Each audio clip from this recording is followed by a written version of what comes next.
pasti adalah akhirat.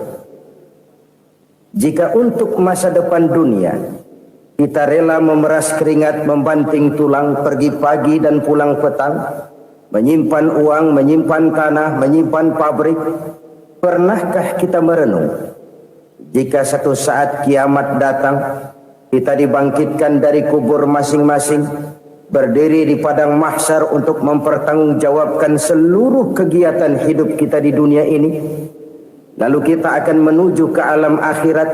Sudahkah kita mempunyai simpanan untuk akhirat kita? Pada pertemuan kali ini saya ingin menyampaikan sebuah hadis di mana Rasulullah sallallahu alaihi wasallam bersabda, arba'un min kanzil jannah. Simpanan sorga ada 4 macam. Yang pertama, ikhfa'us sadaqah, menyembunyikan sedekah. Saudara-saudara kaum muslimin, sebagaimana yang kita maklum bahwa Allah Subhanahu wa taala melebihkan sebagian rezeki dari kita terhadap yang lain. Ada yang kaya, ada yang setengah kaya, ada yang miskin, ada yang setengah miskin, dan selanjutnya. Ada yang gajinya kecil tapi penghasilannya gede. Ada yang penghasilannya gede tapi nggak punya gaji. Ada juga yang memang gajinya gede dan penghasilannya gede. Kelebihan rezeki merupakan sunnatullah dan tidak harus membuat kita merasa lebih dari yang lain. Bahkan sebaliknya, kelebihan itu harus membuat kita ringan tangan untuk menolong mereka yang memang memerlukan pertolongan. Kalau saudara diberikan ilmu, maka pertanyaan akhirat cuma satu: ilmumu kau amalkan untuk apa? Kalau saudara diberikan umur yang panjang, pengadilan akhirat juga bertanya satu: umurmu kau habiskan di mana? Tapi kalau saudara diberikan harta, pengadilan akhirat akan bertanya 2: hartamu kau dapat dari mana? Kau belanjakan kemana? Dari mananya ditanya dan kemananya juga ditanya. Oleh karena kita akan dimintakan pertanggungan jawab, maka amanah yang bernama harta ini harus kita gunakan dengan sebaik-baiknya. Ada penggunaan yang merupakan kewajiban, itu zakat namanya. Ada penggunaan yang sewaktu-waktu, itu infak namanya. Ada yang lebih sewaktu-waktu lagi, dan itu sedekah namanya. Zakat dia terikat oleh haul dan nisab, oleh putaran batas waktu dan ukuran dari harta itu sendiri. Sedangkan infak terikat oleh situasi dan kondisi perekonomian seseorang. Sedangkan sedekah tidak terikat dengan apapun.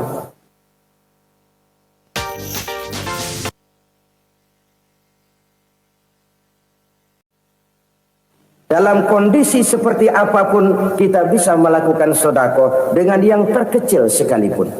Sampai-sampai Rasulullah sallallahu alaihi wasallam mengajarkan, la tahqiranna minal ma'rufi syai'an walau an talqa akhaka biwajhin talik. Atau ada hadis, tabassumuka fi wajhi akhika laka sedekah.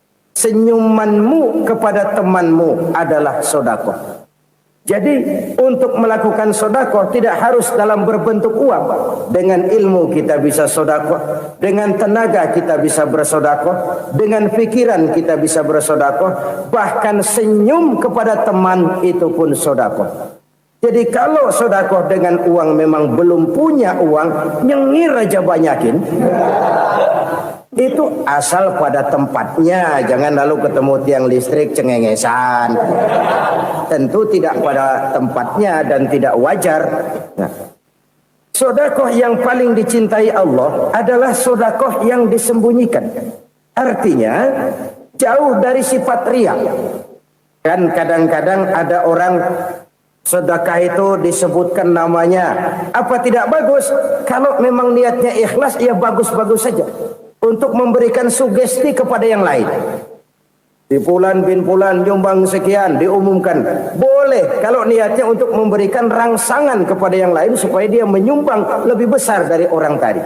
Tapi kalau itu mendatangkan riya, maka sedekah yang paling dicintai Allah adalah sedekah yang disembunyikan.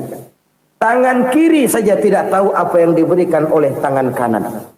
Sedekah yang dilakukan dengan ikhlas akan merupakan perbendaharaan surga, tersembunyi dari pandangan orang lain, tidak seorang pun tahu. Karena memang sikap yang baik adalah melupakan kebaikan dan mengingat kesalahan. Itu salah satu ciri orang bahagia. Orang yang selalu mengingat kesalahannya dan berusaha melupakan segala kebaikannya. Kalau dia akan ada kebaikan, dia tidak bisa ikut, dia merasa rugi karena dia merasa belum pernah berbuat baik. Tapi kalau akan melakukan kesalahan baru, dia ingat kesalahan yang sudah-sudah, sehingga terhalang baginya untuk melakukan satu kesalahan baru. Demikianlah saudara-saudara, bahwa Allah melebihkan rizki sebagian kita dari yang lain agar terjadi tolong-menolong dalam kehidupan ini. Jadi kesenjangan yang nature, kesenjangan yang alami, itu sunnatullah. Ada yang kaya, ada yang miskin, ada yang kelas menengah. Nah, kenapa lalu sekarang kita berusaha mengentaskan kemiskinan?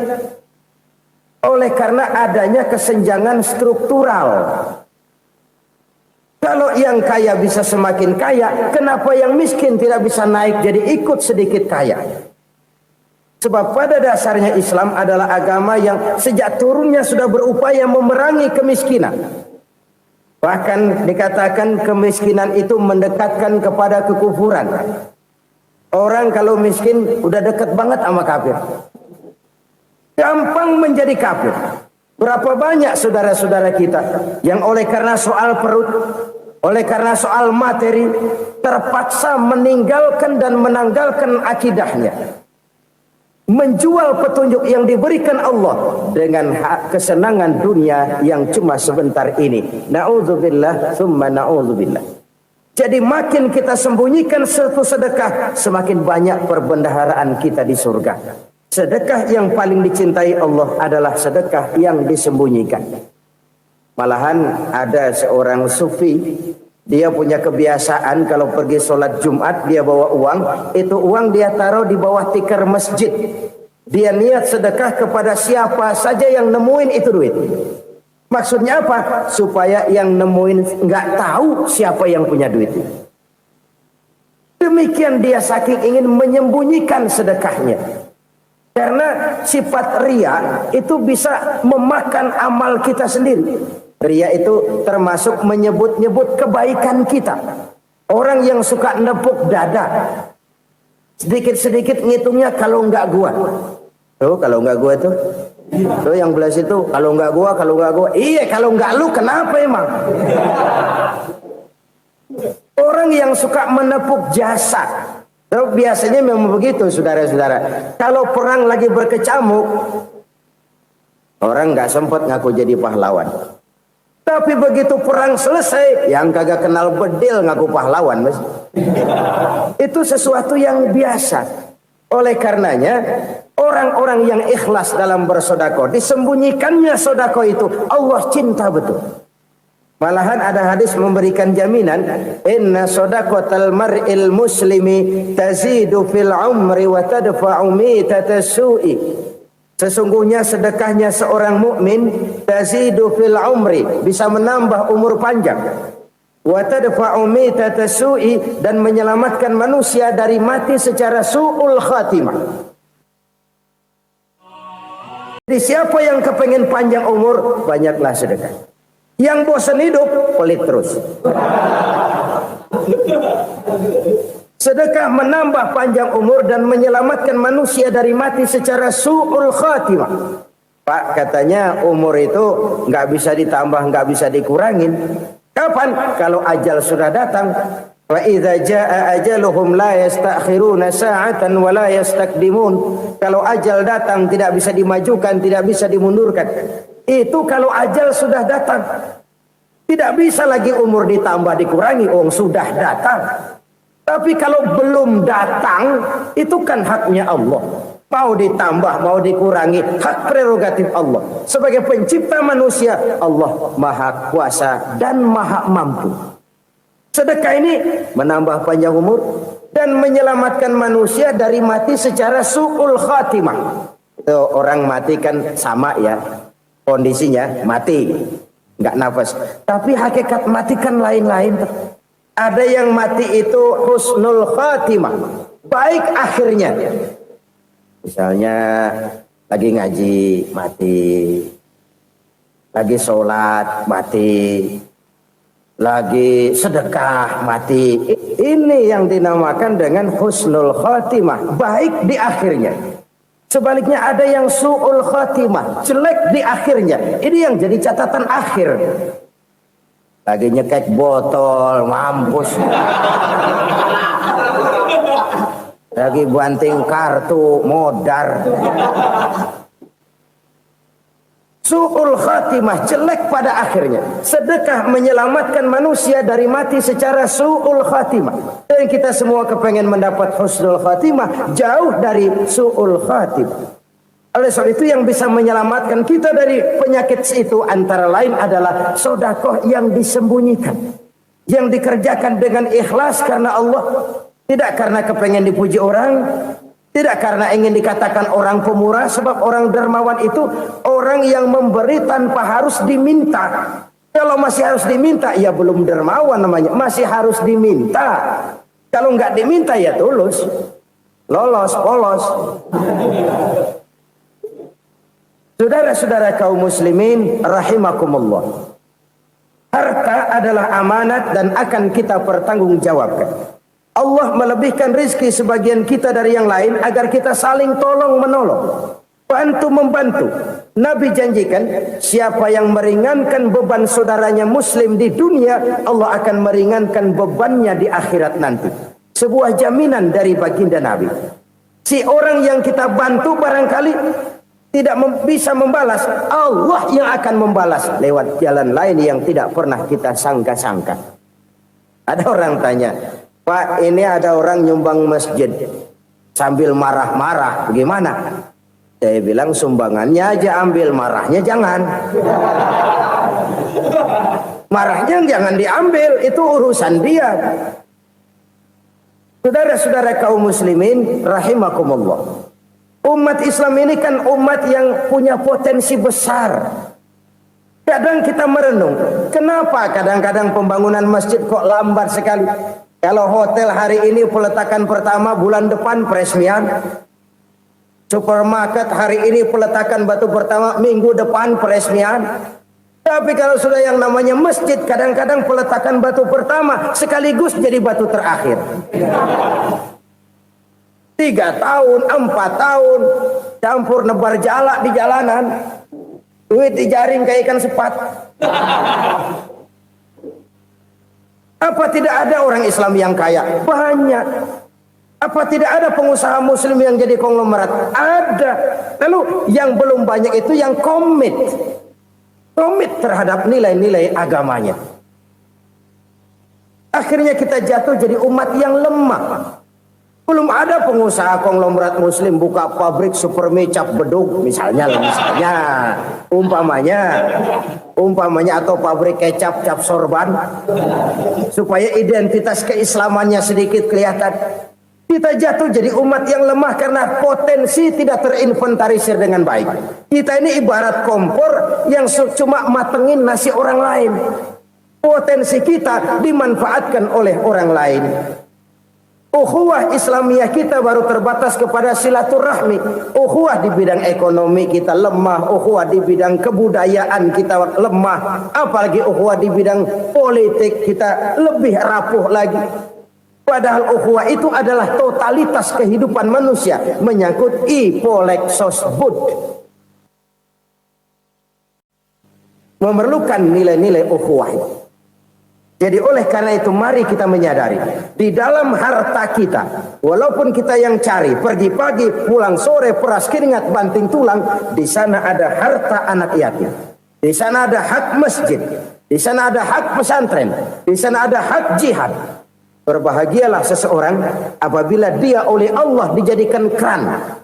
Keran itu menyimpan air, tapi tidak untuk dirinya, tapi disalurkannya kepada mereka yang memang memerlukannya.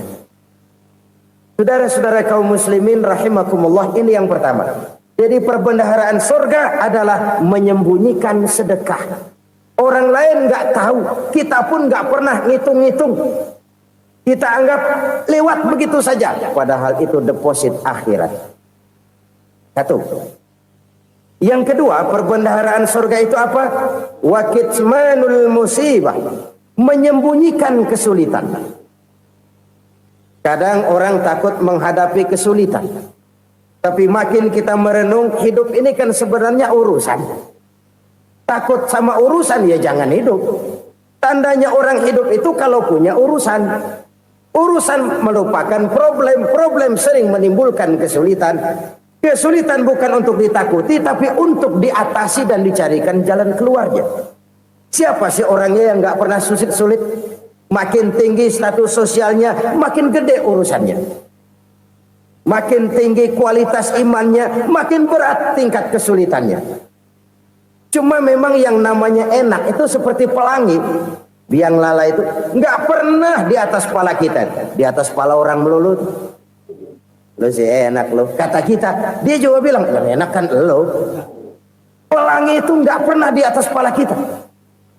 Kata tukang beca, aduh enak ya naik Mercy. Kata tukang beca, apa yang di dalam mobil Mercy? Aduh enak bener tukang beca, di jok ngeringkuk ngorok pulas bener. Saya kamar pakai AC sejuk, tempat tidur sutra empuk, alga spring bed, kulak kulik nggak bisa pulas kalau belum minum Valium, belum tidur. Enak bener tukang beca, di jok ngorok nggak tahu wetan kulon.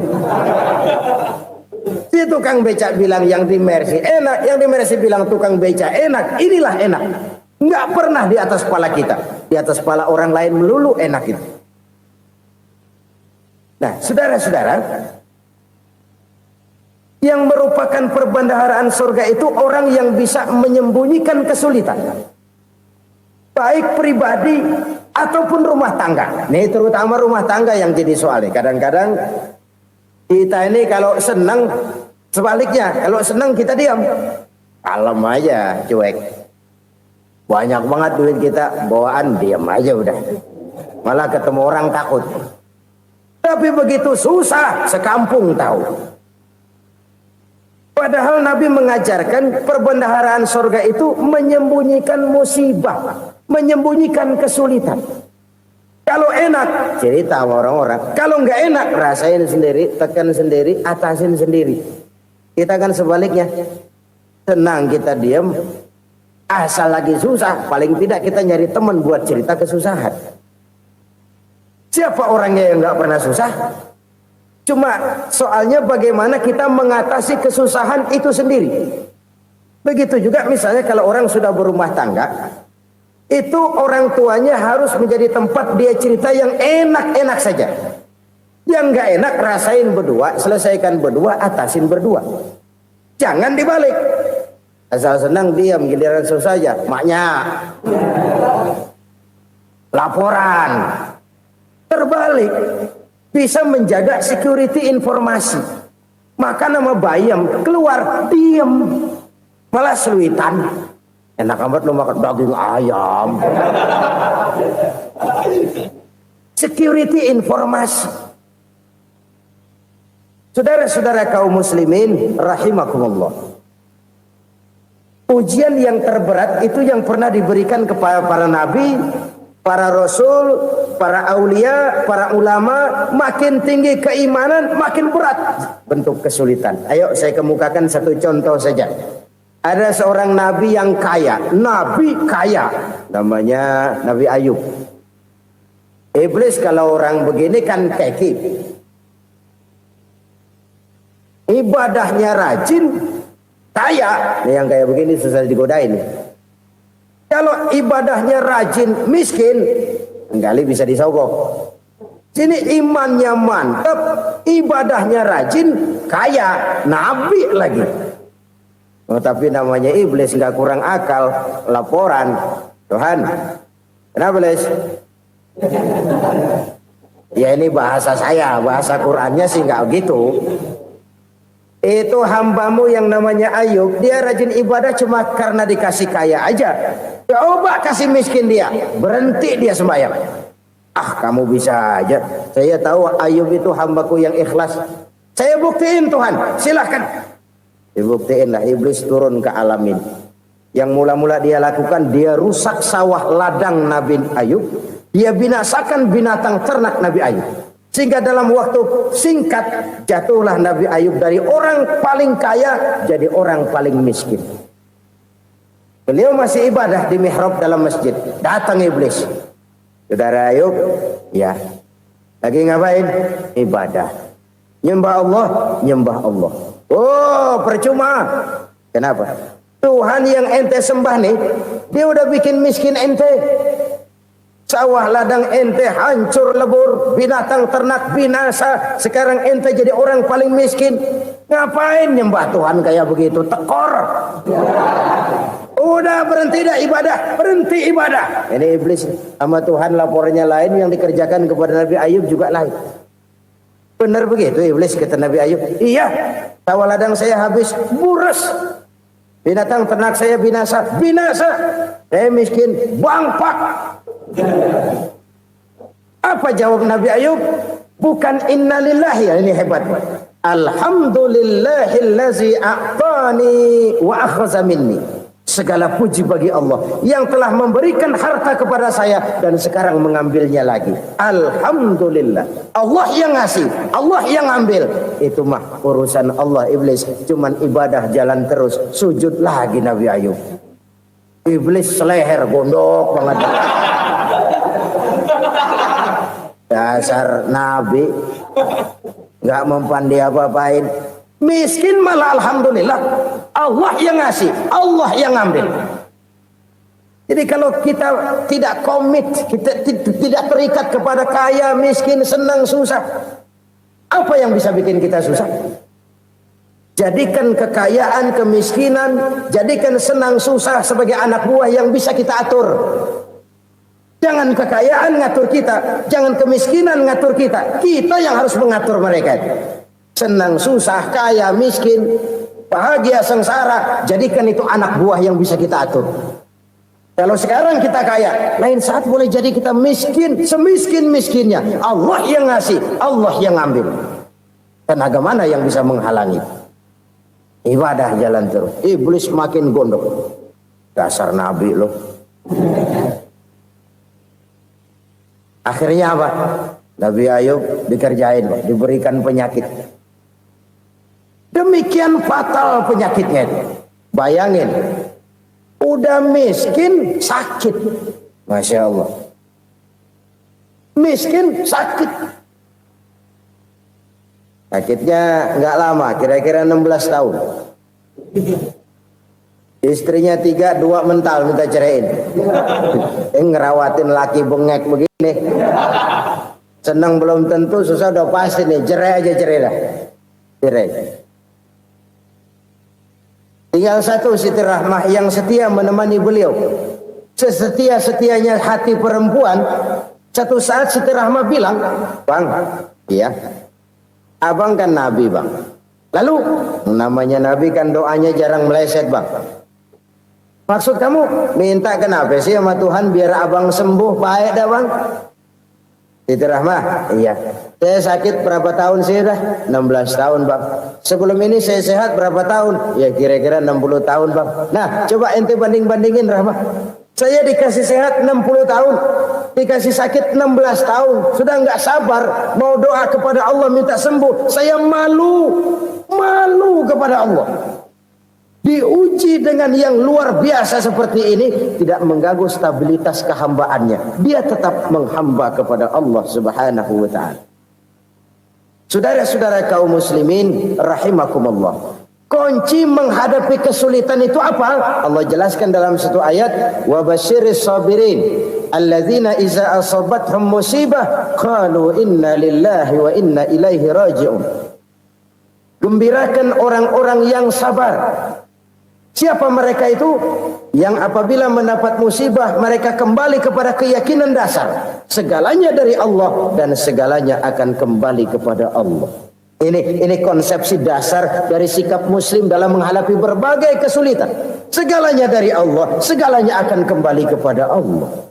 Kalau ini sudah kondisi dasarnya, maka kita akan lapang menghadapi kenyataan bagaimanapun pahitnya. Apakah itu namanya miskin, apakah itu namanya sakit, bahkan maut sekalipun. Maut sekalipun. Segalanya dari Allah, segalanya akan kembali kepada Allah. Ini sikap hidup, bukan sekedar ucapan. Kita kadang-kadang menjadikannya sebagai ucapan. Mulutnya sehingga berhenti, innalillahi wa inna ilaihi rajiun, tapi nangisnya terus gerung-gerungan. Bukan itu, ini kesadaran moral. Kalau segalanya dari Allah, segalanya kembali kepada Allah, kan sebenarnya cuma nunggu giliran. Hari ini saya nyembayangin dia, entah hari apa saya disembayangin orang. Hari ini saya antar dia ke kubur, entah hari apa orang nganterin saya ke kubur. Hari ini saya tahlilkan dia, entah nanti kapan orang tahlilkan saya. Segalanya dari Allah, segalanya akan kembali juga kepada Allah. Oleh sebab itu saudara-saudara, kesulitan bukan untuk ditakuti. Kesulitan justru untuk diatasi, dicarikan jalan keluarnya. Dan tidak ada orang yang tidak pernah mendapat kesulitan. Tidak ada. Semakin tinggi status sosial, semakin tinggi kualitas keimanan, semakin besar juga tingkat kesulitan. Hanya saja bagaimana cara kita mengatasinya. Dan Al-Quran menyatakan, inna ma'al usri yusra.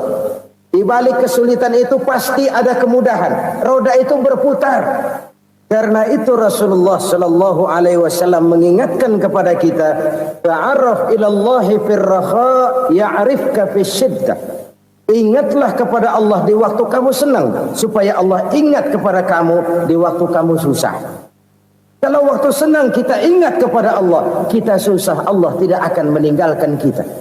Tapi kalau waktu senang kita jauh dari Allah, sujud tidak sempat, dengan masjid jauh, ketika senang kita lupakan Allah. Nanti begitu kita susah,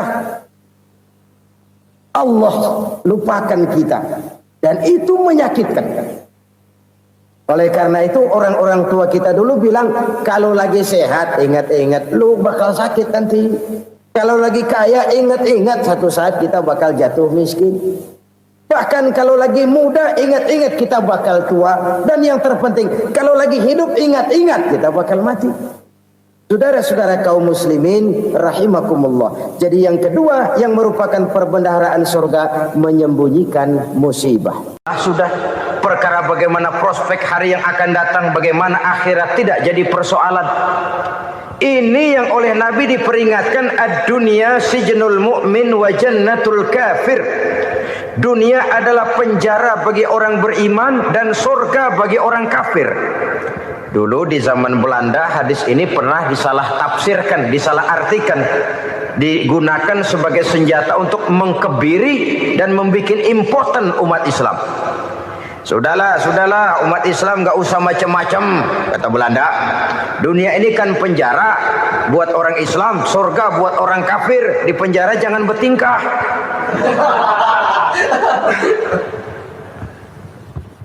Pengertiannya tidak begitu. Dunia adalah penjara bagi orang mukmin. Artinya dalam kehidupan dunia seorang mukmin tidak bebas memperturutkan hawa nafsunya. Di penjara hawa nafsunya itu. Sebaliknya surga bagi orang-orang kafir. Buat orang kafir surgalah dunia ini. Mereka bebas memperturutkan hawa nafsunya, dilarang tidak terlarang, dicegah pun tidak tercegah.